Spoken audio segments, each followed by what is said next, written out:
পাঁশকুড়ার নারায়ণ পাকুড়িয়া স্টেশনে ট্রেনে কাটা পড়ে যুবকের মর্মান্তিক মৃত্যু। আজ এক মর্মান্তিক দুর্ঘটনায় শোকের ছায়া নেমে এসেছে পূর্ব মেদিনীপুর জেলায়।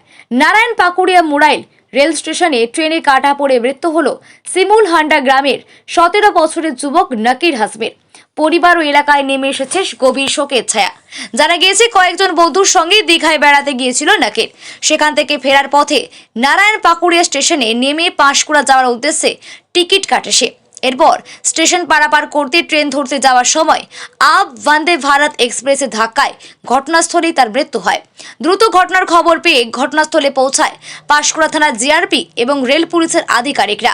পরিস্থিতি নিয়ন্ত্রণে এনে দেহ উদ্ধার করে ময়না তদন্তের জন্য পাঠানো হয়। খবর পেয়ে ঘটনাস্থলে আসেন পাঁশকুড়া ব্লক আইএনটিটিইউসি সভাপতি মুকুলেশ্বর দত্ত। তিনি পরিবারের পাশে থাকার আশ্বাস দেন। এই মর্মান্তিক ঘটনায় শোকস্তব্ধ গোটা এলাকা। এক তরতাজা প্রাণীর আকস্মিক মৃত্যুর ঘটনায় পরিবার, বন্ধু, প্রতিবেশীদের চোখে নেমে এসেছে অশ্রু। সকলেই চাইছেন রেল স্টেশনের নিরাপত্তা ব্যবস্থা আরও জোরদার হোক, যাতে ভবিষ্যতে এই ধরনের দুর্ঘটনা আর না ঘটে। কি হয়েছে ঘটনা এই নারায়ণপুরে? যে ঘটনা খুব দুঃখজনক ঘটনা। এরা দীঘা বেড়াতে গিয়ে যে এক্সপ্রেস থেকে লোকাল ট্রেনে নামছিল, ট্রেন থেকে অন্য ট্রেন ধরার জন্য আপে লাইন পেরাপার করছিল। ওই সময় বন্ধ ভারত ঢোকার জন্য এরা 4 জন ছিল। এই একজনকে বাঁচাতে গিয়ে ও নিজে রেলের উপর দিয়ে চলে গেছে। নাম কি, কোথায় পরিচয় পাওয়া? নাম হচ্ছে শেখ নাকির হাসমা, বাড়ি কোথায়? শিমুল হান্ডা বাড়ি, পাঁশকুড়া পিএস।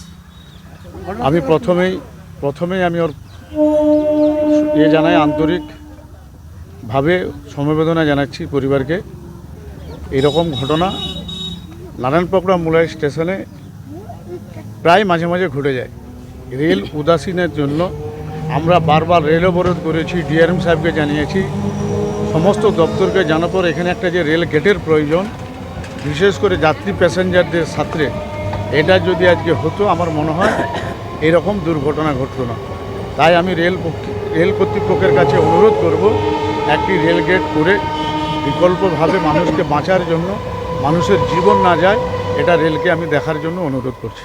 আমাদের পাঁশকুড়া জিআরপি এসছে? পাঁশকুড়া জিআরপি সাহেব এসেছেন। বয়স হবে 17-18 বছর বয়স হবে। বাকিরা সুস্থ আছে? বাকি সবাই সুস্থ আছে, ঠিক আছে।